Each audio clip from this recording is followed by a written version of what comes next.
நாடாளுமன்றத்தில் தமிழக அரசையும் அரசின் கொள்கையையும் தமிழர்களையும் நாகரிகமற்றவர்கள் என்று மத்திய அமைச்சர் பேசியதை கண்டித்து திருவள்ளூர் மேற்கு மாவட்ட திமுக சார்பில் பிரதமர் மோடி உருவ பொம்மையை எரித்து மத்திய அரசை கண்டித்து ஆர்ப்பாட்டம்.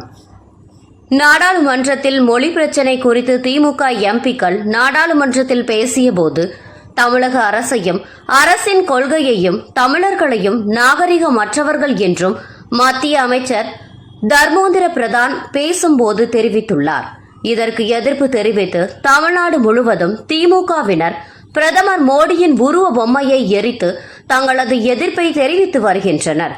அதன்படி திருவள்ளூர் மேற்கு மாவட்ட திமுக சார்பில் திருவள்ளூர் உழவர் சந்தை அருகே சென்னை திருப்பதி தேசிய நெடுஞ்சாலையில் இருமொழி கொள்கையை ஆதரித்து மும்மொழி கொள்கையை குரல் கொடுத்து பிரதமர் மோடியின் திருவுருவ பொம்மையை எரித்து ஆர்ப்பாட்டத்தில் ஈடுபட்டதால் பரபரப்பு ஏற்பட்டது.